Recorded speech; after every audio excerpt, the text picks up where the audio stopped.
So you're a PT or PTA grad who's feeling the spark of something more. Maybe you dream of building your own business, one that's constructed around your vision, one that empowers you to make a real difference on your terms. This feeling, it's the entrepreneurial itch, and you're not alone. Countless PTs and PTAs are taking the leap to entrepreneurship, crafting careers that are as unique as they are. Welcome to the Innovate and Rehabilitate, the Entrepreneurial PT podcast. In each episode, we'll dive deep into the world of PTpreneurship with inspiring physical therapists and physical therapist assistants just like you who are crushing it on their terms. We'll uncover their secrets, their struggles, and the incredible impact they're making. From building your PT boss dreams to navigating the business side of things, we'll equip you with the knowledge and inspiration to turn your vision into reality. So, whether you're just curious about starting your own business or you're already out there making your dreams a reality, this podcast is for you. Get ready to unleash your inner entrepreneur. Let's do this. Today, I'm excited to welcome Annika Lucas to the show. Annika is a healthcare executive, entrepreneur, and Olympian who operates at the intersection of clinical care, technology, and business growth. She currently serves as Senior Vice President of Growth and Strategy and Operations at Prava Therapy, where she leads national strategy, operational scaling, and innovation across the organization. She launched her own consultancy and now advises startups on growth strategy, leadership development, and operational excellence. Known for her ability to move seamlessly between big picture, vision, and tactical execution, Annika has led teams of over 100 individuals and contributed to organizations generating over $30 million in annual revenue. Beyond her executive work, Annika continues to engage with the sport on the world stage as an Olympic commentator, bringing her lifelong competitive mindset into every arena she enters. She's passionate about equipping clinicians and entrepreneurs to build with purpose, lead with clarity, and create meaningful impact in healthcare and beyond. Annika, thank you so much for being here and welcome to the show. Thanks so much for the kind intro. I feel like I don't deserve any of the words that you just said, but thank you for that. I'm glad to be here. Spoken like a true athlete. No, you've got a super impressive background, and I'm like really excited to talk about all of it. And your career as a PT, we'll get into, but I think it'd be really, fun and interesting just to start off. Like, tell us about your time as an Olympian. Yeah. Well, thanks for asking. Wow. Yeah. Going back a few years now, I retired in 2019. So I would say if I were to pick out like a couple key memories and moments from that, I lived in Lillehammer, Norway for about 5 years. That was the site of the 1994 Olympics. And the decision was made pretty much in my senior year of college. I was at the University of New Hampshire racing D1 skiing, and I kind of took, you'll find this in the story, my boldness kind of like leads me into these positions, but it's also calculated and very intentional. So that point was like, if I'm winning races pretty much consistently, like I'm going to bet on myself at least for a year and like go for it. So that happened, didn't win everything, right? But it was like a pretty good streak to the point where I was like, I want to do more with this. I want to push myself to the top, see if I can get there. And the Olympics was never actually the goal. I really feel like this is why, and we can talk about the translation into business, why I am the way that I am. Is just, I love a hairy challenge. I love going after things. I just have this like drive that like is insatiable in a way. So I went, to Norway, and that's pretty much the mecca of cross-country skiing, which was my sport. And so we had Norwegian coaches. I joined the Lillehammer Ski Club, had an amazing experience there of just quickly learning from the best in the world. And what's funny is like all of, the colleagues there that I was racing with, they wouldn't call themselves the best in the world, but you immediately like meet people that have been doing this since, they were literal babies born on skis, which I would have said the same for myself growing up in Tahoe. But just the level of skiing acumen and their ability to just like rise was so evident. So that was just a wild journey, hopping in there, learning the language, and being thrown into the deep end of like professional skiers. So yeah, it's crazy. Wow, that's really wild. And this was like, how old were you when you were doing this? Yeah, so I directly after graduation, pretty much told my parents, hey, I'm going to move abroad. I'm going to bet on myself for a couple months turned into 5 years. So at that point I was 21 and was just like, send it. Let's go for it. Let's like go. Get comfortable being like, out there alone. And also, like I have a pretty like bubbly, outgoing personality. And that's very different than like a classic Norwegian and how they communicate. Not saying that there aren't bubbly personalities, but I really had to find my voice in, a very like a different language and like a different community. So that was a funny separate conversation we could have. Oh my gosh. Yeah. That's I'm sure pretty like eye-opening, worldview changing, right? To kind of just jump into a different culture, different country at that age, especially. You were it was a 2018 Olympics. Is that the one you competed in, or did you compete in another one? Yeah, 2018. That was, the Olympics. That was Pyeongchang, South Korea. And had pretty much like almost a year out, like 9 months out from that, I knew that I was going to get to compete there, had like met all the criteria based on points and racing like positions. So yeah, it was a wild experience. Just like speaking to that experience, it was freezing cold. So everybody was wearing face tape. We were then racing, cross country skiing. So we were racing on a golf course that they had sprayed with artificial snow. So we were pretty much like, imagine like a giant sand pit mixed with like abrasive snow, and that we all had to get our skis reground after that. But jokes aside, like such a wild and cool experience to be racing on a world stage in South Korea of all places. So definitely. What's that like? I mean, like you're representing the United States, you kind of get off the plane there, surrounded by a bunch of other high world-class athletes. Like what's going through your head? Like when you get there? Yeah, I was pretty intimidated then, honestly. Like it was more pressure than I had anticipated. And just to say as well, so I have dual citizenship. So my dad's British. And so I competed for Great Britain on the cross country team. And we're a very small, like tight knit team, right? I was the only female to go for GB. We had some males that were there. So yeah, it was pretty much thrown into the deep end, same deal as like moving to Norway of just like, okay, we're here, it's time to perform, but you're also like flip time zones by 12 hours, it was crazy in that way. Yeah. Wow. My apologies. I didn't realize it was Great Britain, but that's amazing though. And I'm sure we'll get into it more in a second, but that sounds like it's really shaped who you are, just that athlete mentality, but having these experiences that shaped who you are as a leader in healthcare too, it sounds like. But and I guess continuing on, going back in time a little bit here, what led you toward PT after being, competing at such a high level? Yeah. So kind of classic PT story in that, I felt PT was like a natural extension of being an athlete because I just love that activity. I love achieving. I love engaging. And it didn't mean that I wanted to necessarily like just work with sports, but people that wanted to like better themselves and get back to a better place. So that really was compelling. I got to chat with a bunch of PTs before then and just kind of like hear about how they liked the work-life balance of it, what the day-to-day looked like. And I was like, this could fit. It was pretty daunting to consider like stepping out of skiing where you're solely focused on just training, recovery, optimization, trying to hit that like 1% improvement. And then to go into like a completely different like corporate or, day-to-day job, it was scary. And PT felt like the least scary option, but the one that I could also fulfill my dream of going back to grad school and getting to like focus on the evidence-based practice side of things too. That was like really interesting to me.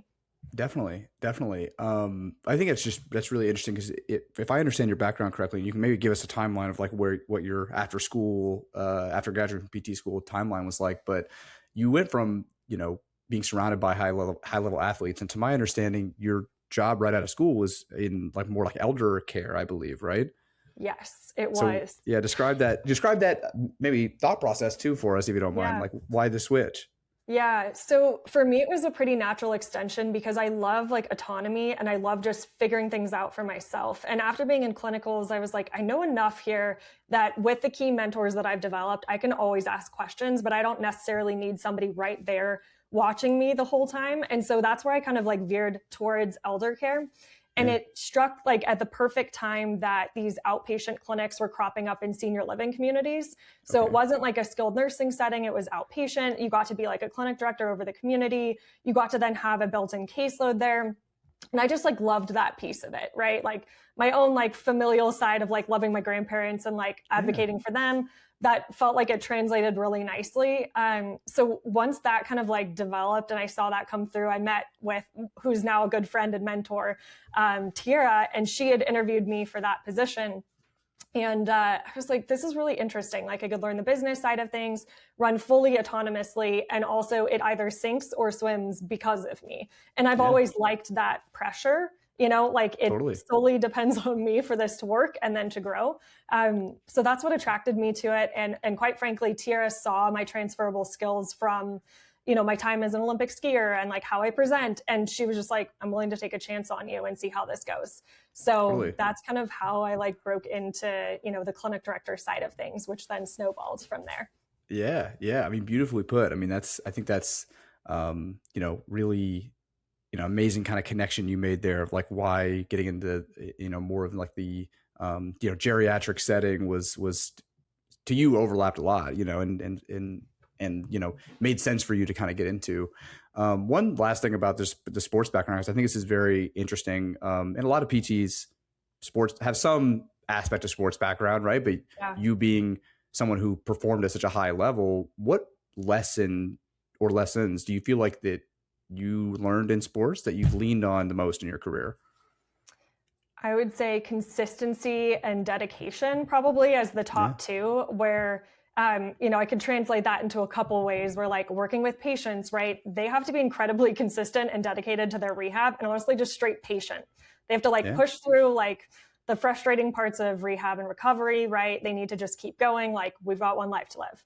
And I feel like that was like very similar to me. And just like you're going to fail, you're going to get laid off at times. Like there's going to be like the non-traditional path that's just life. So how do you like deal with that? How do you just take that in stride and move forward? And it's kind of like this like learned refusal of fear to a degree too, where I'm just like within a certain amount, like I'm not fearful of what's going to happen. Like I know I'm going to be okay. So pushing the limits is only natural for me to do, right? Like my greatest fear a couple of years ago, I stated was that I would live like a boring life. I was like fearful of leading a boring life that had no impact. And that still drives me more. And that's not necessarily like pure skiing that just happened to be a part of my journey. But I think that ties through like all of like my personal life too. Just like that matters a lot to me. It translates into this like dedication and discipline and consistency. That's here. Totally. So if you could word that again for me, because I think that was really profound what you just said. I don't ever feel like I've heard it worded like that, but about, not being, I guess, afraid of fear. What was that? How did you word that exactly? Yeah. I don't know if I could even reword it, but I mean, it's pretty amazing. Like it's almost like an intentional refusal of fear. Like I'm going to refuse to be fearful about like what the potential downside is. And that's not me being like ignorant to what the downside could be, right? Like, of course, there's always a piece of that. You have to learn the hard lessons when you don't know what you don't know. There's going to be a blind spot there. You're going to fall in the hole. But it really is just like, well, that's not enough of a downside to deter me from going after what the upside is and like having the impact that I want to have, growing in the ways that I want to grow. And I just see a lot of people holding themselves back from that fear of how they're perceived, what the expectation is on them, or just like their own, like, can I handle the fact that I might fail? Like, can I personally handle that internally that I actually might fail? And you probably will. Totally. That's really amazing. I when I hear that too, and you correct me if I'm wrong, but I also hear that as like being comfortable with being uncomfortable, that like it's okay to fail at something because that's how you learn and grow and progress. And I think that's just really amazing. I just had never heard it worded exactly like that, but this is why you talk to elite level athletes, because I think they look at the world so differently, and it's amazing. We're a little crazy is maybe what we're trying to say here. That's your nice way of saying that we're just a little crazy. Maybe a little. I treat some marathon runners, and it's so funny. I treated one the other day, and literally he was like, yeah, I mean, you could say it. We're all just crazy. I mean, like there's people that run long distance running. He's like, we're all a little nuts. I was like, that's fair. I mean, you have to, right? It's like pain. It's like, it doesn't make any logical sense to do what they're doing. Like you could live just like a very comfortable life. You could run a couple miles, still get that runner's high, but it's like, no, that's not enough. We have to have more. I love that it. insatiable desire. That's amazing. Well, so going back, to your first job out of school, you progressed very quickly into leadership. What was that like, transitioning from a clinician to your role as a clinic director in such a short amount of time? I think you said it was 6 months, I believe is what you said. Yeah. It was, so a couple months after graduating school, I hopped into the clinic director role. And then after that, my husband works in tech. So we were going to move to the Bay Area. And I'm like, I want to stay with this company. I want to stay with the leadership that I have. And so an area director role was open, interviewed for that and got it. And so very quickly after that, that wasn't necessarily the plan, but just jumped into that 20 plus clinics that we were running, a team of over like 70, 80 at that point. Yeah. And it was just a crash course in, okay, like quick pivot, like learn new skill sets, ask for help when you need it, and like get organized. We haven't talked about like organization and like intentionality, but that's also a huge part of execution. Like you can be fear of avoid the fear-based factor here, right? Like reject fear, but also be like very intentional and organized to actually then execute on that too, right? Like you're pushing through towards a goal. So I think that helped me in that part. And then I just started like loving learning all the business ops. I don't have a traditional business background. I don't have an MBA. And I was like, I can be a better operator by fully understanding all those background ops. And I can better coach people up to like be armed with this knowledge, which is actually going to make my job easier. And it aligns with me growing, entrepreneurs and like helping people in their career if I know all of this information and then I can translate it. So I just practiced a lot with that and like tested things out. Some ideas flopped, but that also speaks to like the leadership that I had too, that people were willing to like listen to me and to redirect when it wasn't like the right idea or the right time. Definitely. What do you feel like in those, kind of early days in your career? What do you feel like it was one of your biggest takeaways from just patient care and just the system in general? I think quality, and like for me personally, it became translating quality and efficiency into broader systems. And I just saw a lot of these stopgaps where things were so like gate kept with like a corporate feel behind it, because this is how it's always been operated, that I kind of want to like crack that open. And so we could talk about value-based care and how like it's each person's individual job to like track their outcomes with residents and clients that they see, right? And be able to like drive that forward. So I think just like the broader systems really became interesting and like pushed me in that direction, that we could execute on clinical, evidence-based practice. If I were to like broaden this horizon, it could make a bigger impact. So yeah, totally. They're kind of almost thinking about like, you're treating a patient, you can help a patient reach their goals, but is there something else for me bigger than that? Like, can I impact the system as a whole rather than impact it as a part of it with my patients? And it's that athlete thing too, right? Where it's just, I want to learn and grow exponentially more. And it just felt like into the business side of PT made the most sense to be able to do that, to test out ideas, and then to also zoom back into the micro level of like, how is this actually impacting patient care and clinician satisfaction? Because those two things have to go hand in hand for a great experience of therapy. And so now I've kind of like bridged that gap with Prava and where I'm at now.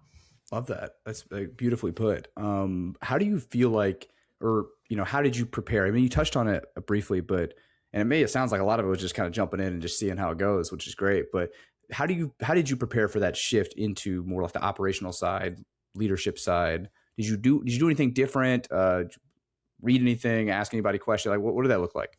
Yeah. So, I definitely asked a lot of questions. I would say there's like a couple key pillars. I needed to understand the revenue flow, where money went. I needed to understand all of the regulations. What were the key levers to pull with like the key performance indicators? And the way that I did that was like at this point, like AI wasn't as mainstream as it was now, but now I definitely use AI to like vet some of my ideas and like upskill quickly. But at that point, I was just trying to use like my mental ability to put myself in a COO role of like, if I were COO, what would I care about here? And then also zoom back down to the clinician level. And it was like, what would I care at this point? And what would move the needle for me for like satisfaction to stay here? So I really tried to start to like bridge those gaps and find like the key pillars of what mattered. And then try to like put that all together. And that's kind of where the consultancy came out of, because I took a bunch of learnings from the operations side, the pure financial modeling side, best coding and billing practices side, signing up for all the CMS emails, the regulatory emails, insurance payers, and just wading through all of those things to just start to make sense of it. And it took years to kind of get to that point of like fully understanding it. And there's still pairs that crop up that you're like, this is new. And I still have to understand like what's going on here. But like that systematic approach, and then putting pen to paper, like write it down, like be intentional about, like be a student of the physical therapy industry. Totally. Well, getting into the consultancy side, I think that's super interesting. And it sounds like is a process over time, took some time for you to kind of really launch it. What did that launch look like for you? Like what was the, nitty gritty of it, I guess you could say? Yeah, I guess a couple key things. So if I were just talking to somebody to say like, if they wanted to replicate something similar, I would say like that similar knowledge base, like knowing your gaps, like making kind of like an airtight of what you're really, really good at and what you're also trying to improve on. And then for me, I started to look into like the venture capital world side of things, knowing that a lot of the big PT companies are backed by private equity. Venture capital more for like the early stage startup, right? High growth on that side. I kind of played in both of those spaces. I did my research on LinkedIn. I started connecting with people, having conversations. I really took networking to that point of just like getting to learn and like grow that way. And people were willing to have conversations, provided that I had like a strong LinkedIn presence and they could see what they were kind of getting into. So that's my other plug for like networking and having a presence on LinkedIn. That's been like pretty pivotal to me being able to launch that. And then from the actual like venture sites, they'll have portfolio companies that they're backing, and then they're looking to fill for certain positions. And for me, it wasn't necessarily like fitting a certain position, but starting to see pattern recognition of, okay, we've got the CEO of this company, the CTO of this company. Usually it's somebody that has like an MBA background from an Ivy League that's paired then with a CTO who's a software engineer. They then start their company. And for those people, there's a lot of people trying to innovate in the PT space. They then need kind of a founding clinician on a fractional basis or on a consulting basis to give them the nitty-gritty knowledge of what actually is the key linchpin to sell into PT and what actually is going to be that key like factor to make it usable and to make it actually compelling for PTs. So that's kind of how I started with a couple different companies. And then I wanted to round out my skill set a little bit more. I come from a family of doctors. My dad's an OBGYN, my brother's a cardiologist. And so I've always been interested kind of in the primary care and specialty side. So from that, I took like the credentialing and the contracting route, which I felt was a key piece I was missing of my consultancy, and jumped into like a primary care digital health startup on a fractional basis to be able to consult and just like learn and be in the weeds of like credentialing with insurance plans and contracting and renegotiating rates. And then I kind of like filled that out. So that's pretty much my playbook of going after it. The venture capital angle, the LinkedIn presence angle, and then being able to just start to have conversations with people and test it out.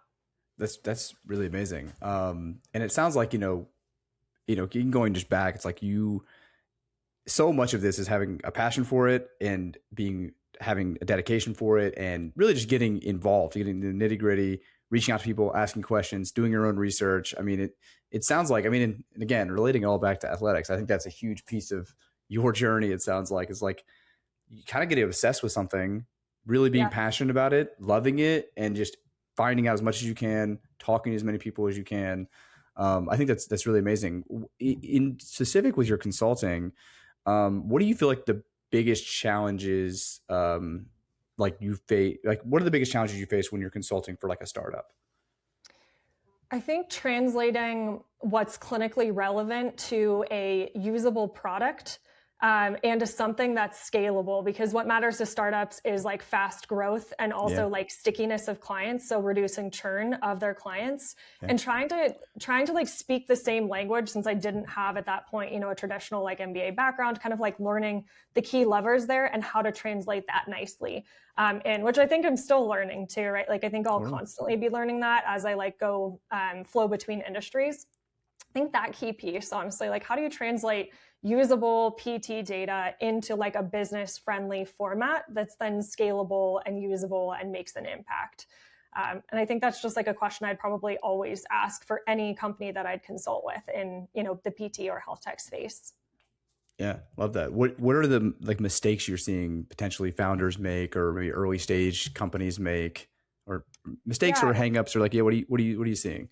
Yeah, it's the healthcare industry is highly regulated and highly specific. So like one workflow can matter immensely to a clinician. If you're not focused on that as a founder, you're missing like the key way that you would get in and scale your product. So for example, like with Prava, we've now built like AI notes out, and for PTs, for OTs, for SLPs. And how that LLM, how the AI actually writes the note and what the content is matters immensely, right? And thankfully, like our founders had that great foresight, and that's how I started consulting with Prava, was like on that piece of it of like, what's the note content going to be? What are some like sample case uses here of different diagnoses? And like, there's an infinite amount of those, right? Yeah, totally. But that mattered. The specificity of knowledge really matters.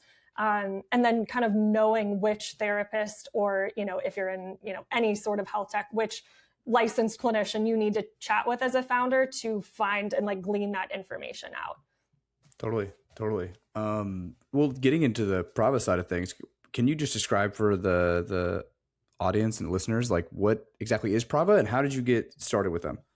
Yeah. So, Prava, we're a platform for PTs, OTs, and SLPs to start, run, and grow their own practice.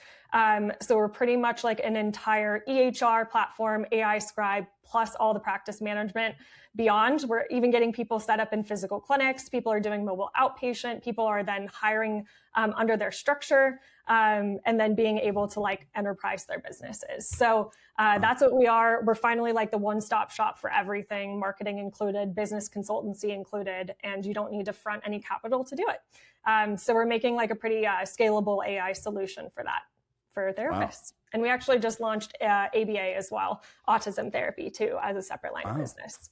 Wow. Yeah. And your involvement, getting involved with Prava, was you were consulting for them at first? Yes. What happened next?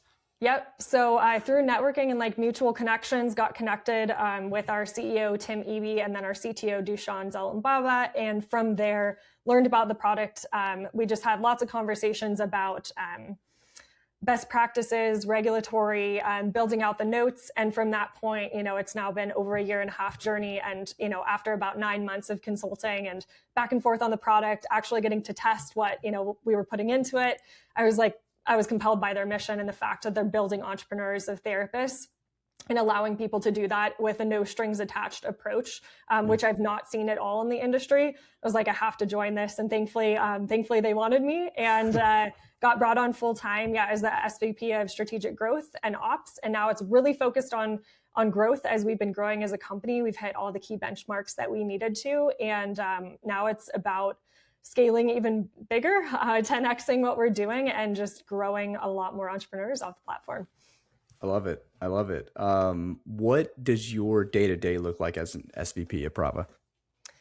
It looks like pivoting constantly. If something is not working, speed matters to us, and strategic growth with that speed has to be paired. So if, say, like, for example, we have like a big line of senior living that's working, and senior living is like a very slow sales cycle. So I need also like a concurrently fast, sales cycle, people that we can be growing alongside that. So for me, it's like finding all those different avenues.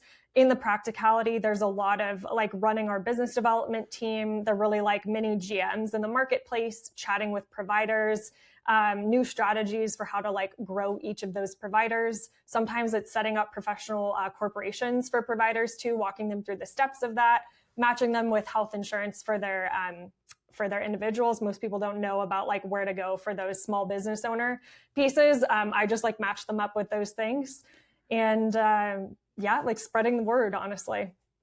Constantly pivoting is it sounds pretty accurate. And it sounds like, again, like going back to your skill set, it sounds like something that like you're good at. And that's likely why you're also excelling in this role. Even just like you wake up in the morning, you're like, all right, I'm clocking in, like how do you start your day? What's the first thing you think about when you think about Prava and your work? First thing that I think about is what's top priority for the day. And there's so many messages, and just trying to figure out like my top priorities, that trickle down effect matters so much. Like how I structure my day, the intentionality, the intensity with which I go after which of my key priorities matters and sets the tone really across everybody who's on my team. So that matters a lot. And I feel that acutely. So really it's like the prioritization and lifetime in conversations, figuring out how is our product having that impact, providing that feedback back to our product team, just always making sure like I'm checking myself, right? On like, is this driving growth in, both sustainable and a fast, like strategic way? Yeah. Yeah. It sounds like you're, and even in your consultancy background and role, and even from the beginning, you've kind of talked about this in your journey a lot, is like you kind of live between what is the clinical kind of tactical details, like what is it like to be a PT or, be in this situation as a clinician, as well as just high level strategy, like growth of the business, growth of the, the business as a whole. How do you balance those two things? I mean, that sounds like a kind of it's a challenge that a lot of people I feel like run into, is like you have the day-to-day important tactical things that an everyday PT or business owner might be dealing with, and then you have your strategy for the business as a whole. How do you balance those two? I think the micro level, if we're going to call it micro level just for the sake of the conversation, it's not like it's any less important, but on the smaller scale, everything in the operations and like how it's functioning for one person will tell me how it's going to scale and how it's going to function on the whole. So for me, it's constantly like zooming in and zooming out in that way, where like there's a practice owner that we've started up in senior living. And it's like, okay, she's hired on people under 1099, W-2. And so I'm going to zoom into that granular of what's going to be most sustainable and make sense for her revenue flow. But I'm also then going to think, how are we going to scale this across California, across Texas, across the other states that we're in? And so I'm constantly kind of doing that. And I honestly, like, as I glean like little thoughts, to use that word again, I glean little thoughts and I'll put them on my calendar just as like a free spot on my calendar to think about and like mull on later when my brain's not like caught up in that. So that's how I'm kind of balancing it, is I'm taking those learnings on the small conversations. I'm still close enough to those conversations and in them daily, that I think is really important to then figure out like how we're going to scale that. What's the impact going to be of both impact of the potential upside, or is this going to hamstring like future providers if we were to scale this? So yeah, and then I just like put those gleanings and I take, I literally block time on my calendar to have strategic thoughts that are uninterrupted about what the impact of different, outcomes would be. Wow. So like you literally block time in your schedule to reflect on tidbits of information or things you glean from conversations. Yes, I think my brain and strategy, like I can be the best strategist if I do that. I have to have this creative time to think and to like both on that micro to macro level of our business, but also to look cross industry and to learn what's going on in the AI space and what's actually going to be out there, right? And thinking even broader to like health plans, to payers, and just like practicing, like pressure testing my own ideas. I think that makes me a better executive. It makes me a better leader. It's going to allow the business to level up if I do it right. Yeah. Wow. That's really amazing. I feel like I've heard people doing that before, personally, never done it myself, but wow, that sounds like very impactful for your, career, you as a person. I mean, reflecting is super important for a lot of things. So that's really amazing that you do that. Good advice for anyone listening. Annika is hitting the nail on the head there. That's amazing. What do you feel like, even just looking back as a clinician, I'm making an assumption. Do you treat patients currently? Right now, I don't. Nope. Got it. I've fully stepped out of that for now. I mean, you sound busy. I got to be honest. So I don't blame you. I don't blame you. Looking back when you were treating patients or even just PT school in general, what clinical skills do you feel like translated most directly to your success as an executive? The ability to just speak with anybody about any topic and like really care.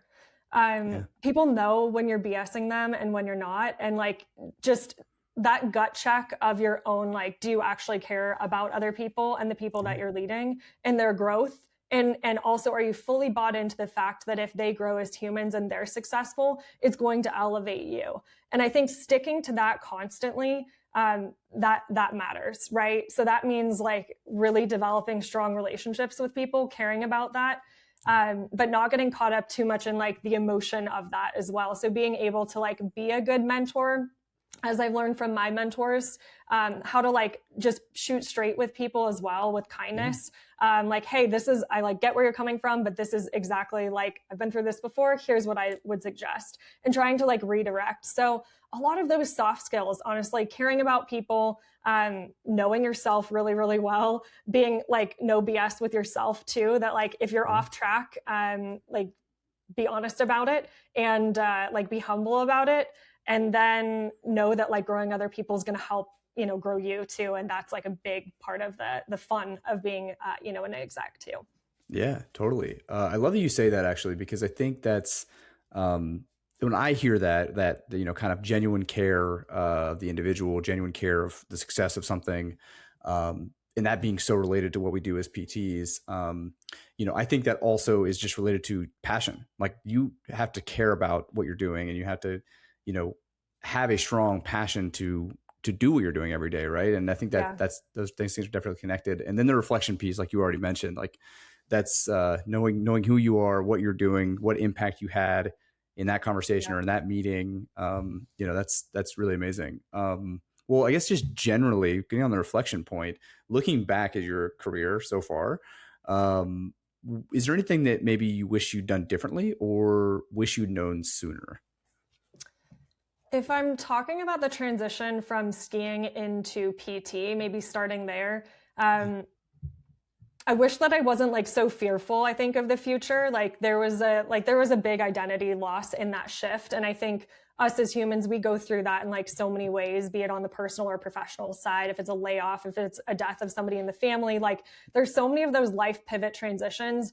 I wish that I had like the same toolkit that I have now, having gone through like plenty of those like highs and lows of life, that I could just have had that like stability and not have been so like anxious, honestly, for the future, which would have made me just like a more grounded in the moment person. I would have enjoyed life more. I would have still learned at the same rate, right? I didn't need that like heightened level of like performance all the time. And I think I'm still learning that too. I think it's still part of my personality. For sure. That would be like one piece of it. That's amazingly put. I feel like that's, again, I keep, since you've said it, I keep reflecting myself on what you said about the reflection being so important. I mean, understanding yourself as an athlete, you got to where you were as an athlete in part because of that like obsession with success and that obsession with, my next goal, my next thing. And to be able to reflect and be like, that's a strength, but maybe I'm overplaying it. Yeah. Like that sounds like a little bit about what you've done to be able to be where you are today. Yeah, because the same toolkit doesn't work in the professional sense because many people haven't competed at the same level, and you shouldn't expect that. That doesn't make them any less than you. How do you then relate on a way that, it's like learning new tools and like how to relate with people, honestly, and like share and like learn. And, as the company grows and there's more people to relate to and to bring on the mission, like I think there is just like that humility and that like that constant ability to like change a little bit of, who you are and grow. I love it. Well, I guess, to kind of wrap us up here, thinking about, a lot of our audience and listeners are either people in PT school, coming out of PT school, young clinicians, maybe interested in the entrepreneurial side of things. What do you think that PTs should focus on learning if they're interested in getting into either, health tech, startup, entrepreneurship? Like what should they focus on learning right now, or what should they do? So learning, I think, is a big piece of it. I'm going to pivot it more to like relationship building and honestly like networking. I think that matters a lot. And like the self-introspection piece, like start to figure out, you won't know immediately what you want to focus on, what area. This might all sound like fun and exciting. It might also sound completely overwhelming and completely out of reach, but like, I think hold both of those together and like network and ask questions, right? Like PTs are absolutely willing to help other PTs. Ask your professors, right? Like most of them have actually run clinics before. They might actually be running a clinic. Most schools have a clinic that the professors have to work in too. So like start to like learn the operations there. Ask some questions. What are the financials like? What insurances do you take? What do those actually reimburse? What are you guys using for an EHR? What are you using for your revenue cycle management? Like just starting to like ask questions, even if they feel like dumb, like just be fine with that. Yeah. And then I think if there one key piece of advice is that there's no timeline to becoming an entrepreneur. There's no like badge that you have to attain to earn the entrepreneur status either. I really feel like it's a state of mind, and like it's an ongoing process that, of course, like the world would mark, you starting your own company, right, to be an entrepreneur. But I think that mindset starts way before, and like just opening up like what you've maybe never thought bigger or broader about for yourself. Like I wish people dreamt a little bit more about what they could be rather than just like following the same path as everybody. Yeah. I love that. I mean, beautifully put. Well, like I said, Annika, I think this has been amazing hearing about your story, your journey. I think you have a lot of insights that people can glean from using your term, I think you used earlier, and reflect on after this conversation today. So it was really amazing talking to you. Thank you for that. Thanks so much for having me. This is great. Let's do it again soon. Of course, let's do it. Well, to everyone listening, thank you for joining us for this conversation with Annika. Please join us when we're back next month for another episode of the Entrepreneurial PT. See you later. And there you have it, another dose of PT-preneurial inspiration to fuel your journey. Check out more inspiring stories from PTs and PTAs out there making waves by listening and subscribing to our podcasts on your favorite streaming platforms. And don't forget to rate and review this podcast. Thanks for listening.